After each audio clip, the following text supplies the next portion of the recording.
Welcome to the Museum of Aquarium and Pet History.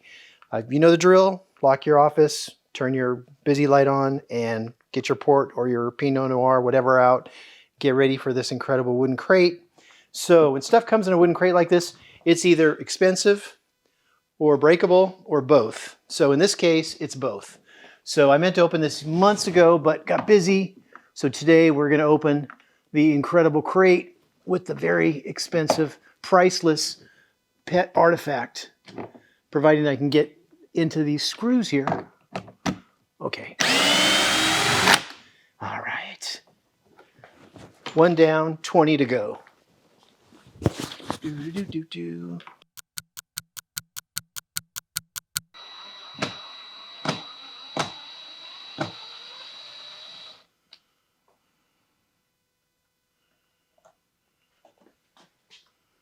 That's it, right? Yeah, that's it.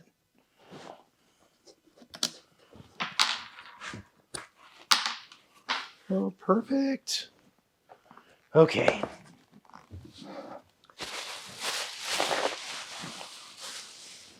Oh, wow. Broken. Ugh.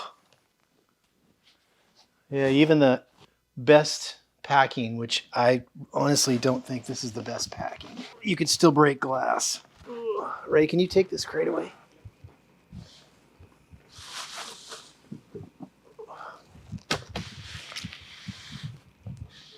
All right. So hopefully the break is only on the outside glass and not on the inside. So we will see.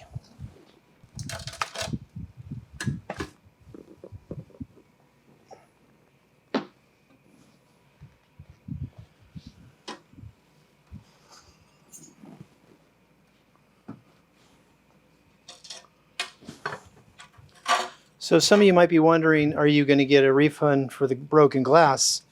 And the answer is no, because I've had this boxed up for 6 months and I haven't opened it. So it's my fault that I didn't open it. And then what are you going to make them refund? There's no way to replace this glass. You know, this glass was custom made 80 years ago for this tank. So, and to make a mold for this would be about $5,000.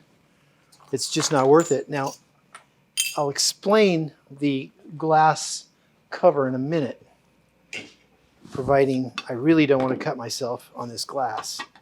So I'm going to move it. Here is a glass bird cage, very possibly made in Italy by Marino. What's really interesting about this cage is that it has a feeder, which you just don't see. And it actually has a water feeder too inside that's broken. I don't know if it had anything on the top of it or not. I don't think so. But this is all glass. Everything on this is glass. But this looks like the glass broke on this side over here. I did once have another glass cage. I think if you watch the very first video, I think I talked about it. And I put it in a very beautiful deco stand.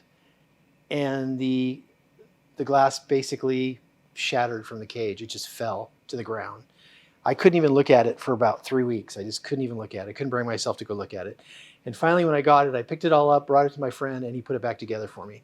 So it's about 90% perfect. It's not 100%, but it's 90%. But this is spectacular. It's probably Merino, made in Italy, and I'm going to have my good friend Emiliano Spada. I asked him if he'd do an article on glass bird cages, and we had this conversation: are they decorative or are they functional? And I think they made both. I think they made decorative ones, and I also think that they made them functional. Because if you're going to make it decorative, why waste the time and do bird feeders? That doesn't make any sense to me. Or even bird swings. And some of these have feeders and the swings. But you can see where the broken glass is right here. You can see the door over here. You can see the little canary right there. The finials, the 4 finials. But that is something I wanted to open for like 6 months. And you could see why it's so problematic. It was hard to get the screws out of the crate. When I opened it, this was broken. That's the cover that went on the cage. So it was made so you could display it, But if you wanted to make it as a functional cage with a canary, you just take the cover off, put your canary in it, and use the feeders. You could put a little trough feeder in here. The water feeder hangs on the other side. So I think it's both. I think it's functional and as a decorative item. Merino, probably from Italy, I'm guessing, and Emiliano Spada will do a really good article on it, okay? That's it for this week, guys. Thank you for coming. I'll see you next week.